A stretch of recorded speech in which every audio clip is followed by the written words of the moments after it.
एक समय था जब बॉलीवुड में वैलेंटाइंस डे पर रेड रूल किया करता था। चॉकलेट्स, रेड रोजेस, लाल रंग, रोमांटिक मूवीज ये आया करती थी। समय में बदल गया है। Welcome to new normal, new Bollywood. Yes, मैं बात कर रहा हूँ फिल्म ओ रोमियो की, जो कि full on blood shed, full on action ये फिल्म आई है। अब ये फिल्म इसको डायरेक्ट किया है किसने? विशाल भारद्वाज ने, जो कि बहुत ही जाने माने डायरेक्टर हैं इंडिया के, जिनकी हमने बहुत कमाल की फिल्में देखी हैं। ना केवल डायरेक्टर बल्कि अच्छे म्यूजिक डायरेक्टर भी हैं। जैसे उनकी मूवीज जैसे कि मकबूल, और फिर हमने ओमकारा देखी, और हैदर की कमाल की फिल्में उन्होंने बनाई हैं। और लास्ट फिल्म 2017-18 में जो आई थी उनकी पटाखा या फिर रंगून फिल्म, हालांकि रंगून नहीं चली थी, उसमें भी शाहिद कपूर थे और कंगना रनावत। तो इतने सालों के बाद विशाल भारद्वाज लेकर आ रहे हैं ओ रोमियो, और अगेन एक बार फिर से शाहिद कपूर इस फिल्म में है, जिसमें तृप्ति डिमरी हैं और साथ में और भी एक्टर्स हैं, नाना पाटेकर, दिशा पटानी, तमन्ना भाटिया, अविनाश तिवारी और राहुल देश पांडे। तो ये सारे एक्टर्स इस फिल्म में नजर आएंगे। And music again by Vishal Bhardwaj, क्योंकि उनकी फिल्म है, वो खुद ही म्यूजिक डायरेक्टर होते हैं, और जब भी उनकी फिल्म होती है और वो म्यूजिक डायरेक्टर होंगे तो गुलजार साहब ने गानों को लिखा है। तो ओवरऑल क्या स्टोरी है इस फिल्म की? ये ओ रोमियो की टीजर आपने देखा, ट्रेलर देखा, बहुत सारा खून खराबा। बेसिकली ये फिल्म जो है एक नॉवल के एक चैप्टर पे बेस्ड है, जो कि ट्रू इंसिडेंट है, ट्रू स्टोरी है।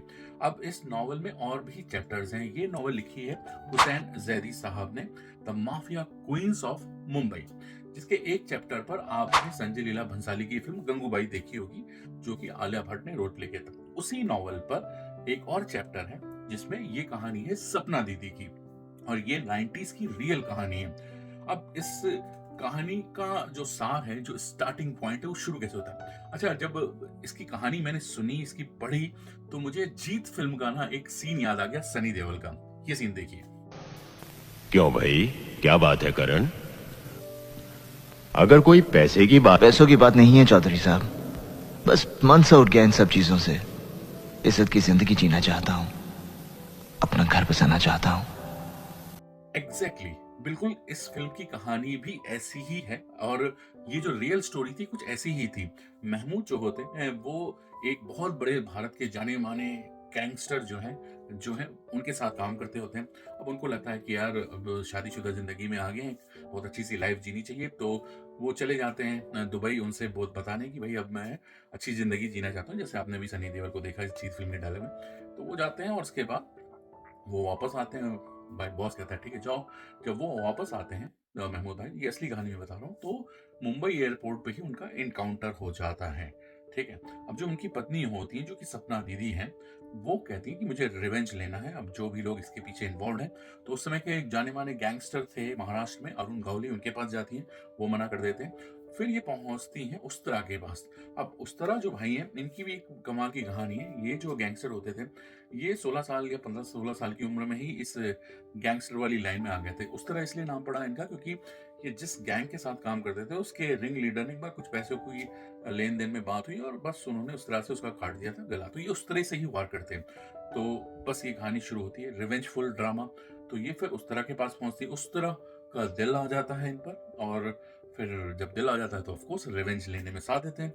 तो वहां से कहानी शुरू होती है। अब क्या होता है एंड में, वो आप सिनेमा देखिए, सिनेमा में क्या दिखाया गया है, और नॉवेल पढ़िए, नॉवेल में जो सच्चाई है वो भी आपको सुनने को पढ़ने को मिलेगी। लेकिन असली में बता देता हूँ कि जो रियल स्टोरी में ये होता है कि सपना दीदी और साथ में उस तरह इन दोनों का मर्डर हो गया था 90s में ही। किसने करवाया, क्या करवाया, वो आप फिल्म देखेंगे तो समझेंगे, या नॉवेल पढ़ेंगे तो आपको समझ में आ जाएगा कि इसके पीछे कौन था। फिल्म की कहानी भी कुछ सिनेमैटिक लिबर्टी लेते हुए इसी की तरह बनी है, लेकिन फुल ऑन एक्शन है, फुल ऑन ब्लड है, खून खराबा है, गाली गलौज है, फुल ऑन। ठीक है। तो आपको रह रहकर खून खराबा देखने को मिलेगा, एक्शन देखने को मिलेगा, क्योंकि ये रोमांटिक एक्शन फिल्म है। केमिस्ट्री शाहिद और इनकी बहुत अच्छी है, तृप्ति डिमरी की केमिस्ट्री की बहुत तारीफ हुई, बहुत अच्छी केमिस्ट्री है दोनों की। और वाकई एक्शन कुछ जगह पे बहुत ज्यादा है। ये भी कहा जा रहा है कि अगर ये फिल्म एनिमल से पहले आई होती या धुरंधर से पहले आई होती, शायद बहुत ज्यादा बिजनेस करती। जिस तरीके का एक्शन दिखाया गया है, जो पहला ही एक्शन है जो थिएटर में है, वो करीब मेरे हिसाब से 8-9 मिनट का एक्शन है, जो एक सिनेमा हॉल का एक्शन सीन है, जिसमें वो रेजर से सबको मारते हैं, क्योंकि नाम है उनका उस तरह। तो वो ही 8 मिनट का सीन है। ये 3 घंटे की फ़िल्म है, तो जिसमें 8 मिनट का तो यही एक्शन सीन आपको देखने को मिलेगा। तो अब बात करते हैं एक्टर्स की। ऑफ कोर्स शाहिद कपूर की फ़िल्म है, तो शाहिद कपूर ने पहले भी विशाल भारद्वाज के साथ हैदर और साथ में कमीने फ़िल्म में बड़ी अच्छी एक्टिंग की थी। उनको बहुत प्रेज़ किया गया था। हालाँकि रंगून जो लास्ट फ़िल्म थी, वो फ्लॉप हो गई थी, लेकिन अच्छी फ़िल्म थी, अच्छा कंटेंट था।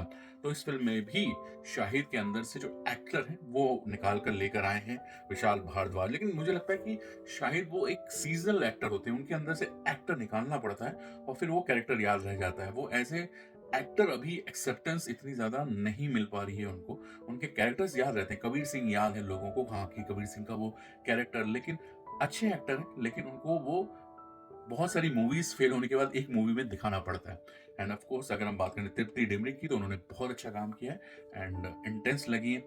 बाकी भी एक्टर्स हैं, नाना पाटेकर हैं, आपको नज़र आएँगे। तो ठीक है, और भी मीट कैरेक्टर हो सकता था नाना पाटेकर का, लेकिन वो इस्तेमाल नहीं हुआ है। बाकी आवन-जावन कैरेक्टर्स हैं, आपको फरीदा जलाल भी मिलेंगी, थोड़े-से डिफरेंट कैरेक्टर में मिलेंगी जो सरप्राइज़ कर सकती हैं आपको।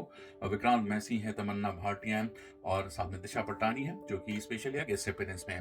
विलेन्स की मैं बात करूँ तो अविनाश तिवारी ठीक है, ओके लगे हैं, ट्रेलर्स में ज़्यादा प्रॉमिसिंग लग रहे थे। उससे बेटर मुझे इस फ़िल्म में राहुल देशपांडे, जिन्होंने इंस्पेक्टर का रोल किया, वो ज़्यादा इम्प्रेसिव लगे, वो आपको बहुत कमाल के लगेंगे इस फ़िल्म में। म्यूज़िक की बात करूँ तो विशाल भारद्वाज और गुलज़ार साहब का जो कॉम्बिनेशन है, वो बहुत ही पुराना है। इवन जंगल बुक आपको याद होगी, जंगल जंगल बात चली, ये तब से कॉम्बिनेशन चला जा रहा है। उस गाने को compose of course Vishal Bhardwaj ने किया था, लिखा था गुलज़ार साहब ने। और उसके बाद तो फिर माचिस फ़िल्म और बहुत सारी फ़िल्में जो विशाल भारद्वाज ने डायरेक्ट की, चाहे वो मकबूल हो, चाहे फिर हैदर हो, ओमकारा हो, you name it. Vishal Bhardwaj ने डायरेक्शन के साथ-साथ म्यूज़िक डायरेक्शन भी दिया और गुलज़ार साहब ही गाने लिखते आए हैं। तो जब इस फ़िल्म के गाने आप सुनेंगे, तो मुझे कहीं न कहीं वो बीड़ी जलीले और इन सब का वो जो टेस्ट है, वो कहीं न कहीं ओमकारा का मुझे दिखता है। म्यूज़िक अच्छा है इस बार, बहुत अच्छा है और कमाल का है। सुनने लायक गाने हैं जो रेडियो पे हम भी प्ले कर रहे हैं। तो यस, म्यूज़िक कमाल का है, म्यूज़िक सुनने लायक है। डायलॉग्स की बात करें तो विशाल भारद्वाज ने स्क्रीन प्ले और डायलॉग लिखे हैं, वो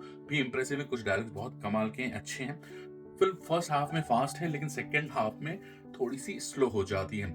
इस फ़िल्म के प्रोड्यूसर साजिद नाडियावाल हैं, विशाल भारद्वाज प्रोड्यूसर नहीं हैं, वो केवल डायरेक्ट कर रहे हैं इस फ़िल्म को। तो बहुत बड़े कैनवस की फ़िल्म है, बड़े बजट की फ़िल्म है, तो हो सकता है इसलिए साजिद भाई को लिया गया हो।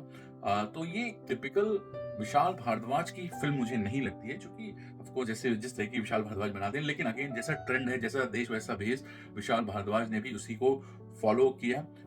एक ट्रेंड है कि बैकग्राउंड में 90s 80s का गाना चलता रहे और एक्शन होता रहे, वो भी आपको इस फ़िल्म में देखने को मिलेगा।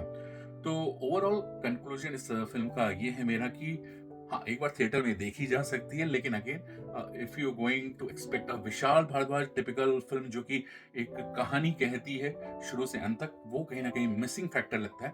बट ओवरऑल शाहिद कपूर के फैन्स के लिए और एक नए बॉलीवुड के ट्रेंड के लिए ज़रूर इस, क्योंकि ये बड़े-बड़े कैनवास की फ़िल्म है, बड़े पर्दे की फ़िल्म है और बैकग्राउंड म्यूज़िक जिसमें बहुत मेजर रोल प्ले करता है, म्यूज़िक बहुत मेजर रोल प्ले करता है, तो ये बड़े पर्दे पर देखने में ही मज़ा आता है।